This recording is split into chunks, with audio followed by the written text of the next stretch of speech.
हम लोग बचपन से ही जानते हैं शेर पूरे जंगल का राजा होता है।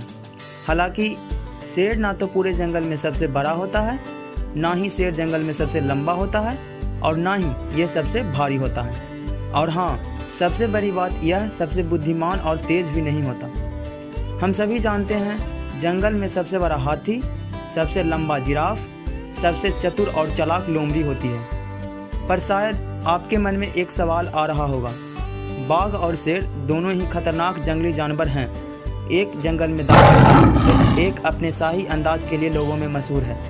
दोनों ही बिल्ली के प्रजाति के सदस्य हैं। तो फिर शेर ही जंगल का राजा क्यों, बाघ क्यों नहीं? ये जानने से पहले इन दोनों के बारे में थोड़ा जान लेते हैं। बाघ शेरों के मुकाबले ज़्यादा लंबे, भारी और ताकतवर होते हैं, जबकि शेर बाघों के मुकाबले ऊंचाई में लंबे होते हैं। बाघ शेरों से ज़्यादा चुस्त, फुर्तीले और उग्र होते हैं, जबकि शेरों के बारे में सोचा जाता है कि वो आलसी किस्म के होते हैं और तभी कुछ करते हैं जब उन्हें वाकई कुछ करने की ज़रूरत पड़ती है।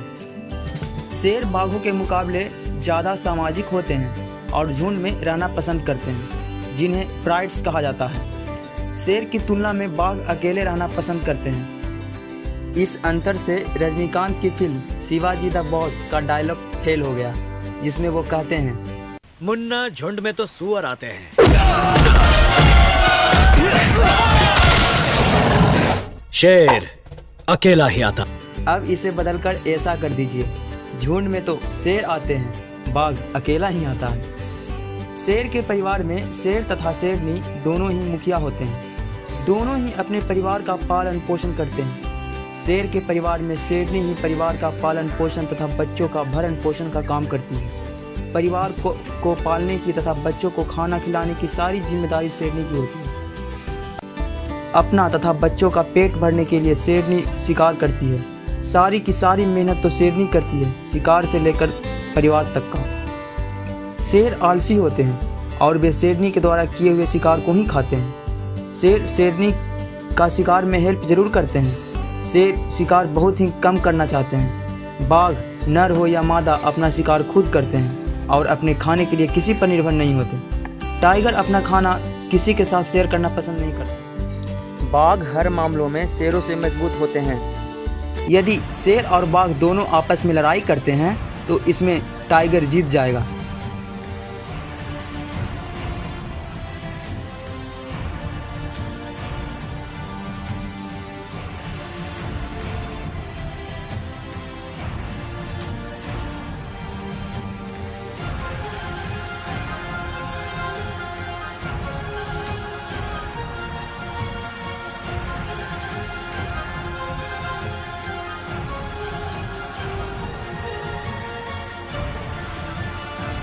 हालांकि भारत का राष्ट्रीय पशु भी बाघ ही होता है। आपने दोनों का कंपैरिजन देख लिया तो शायद आप सभी को लग रहा होगा कि जंगल का राजा तो टाइगर को ही होना चाहिए।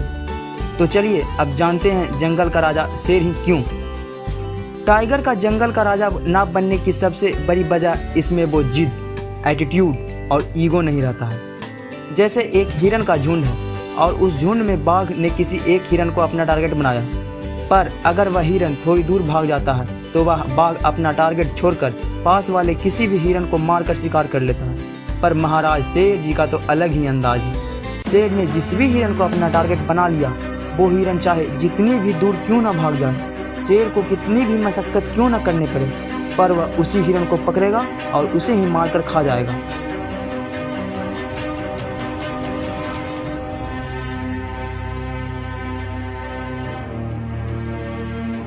शेर में एक अलग ही राजा वाला एक अकड़ होता है, इसलिए शेर ही जंगल का राजा होता है।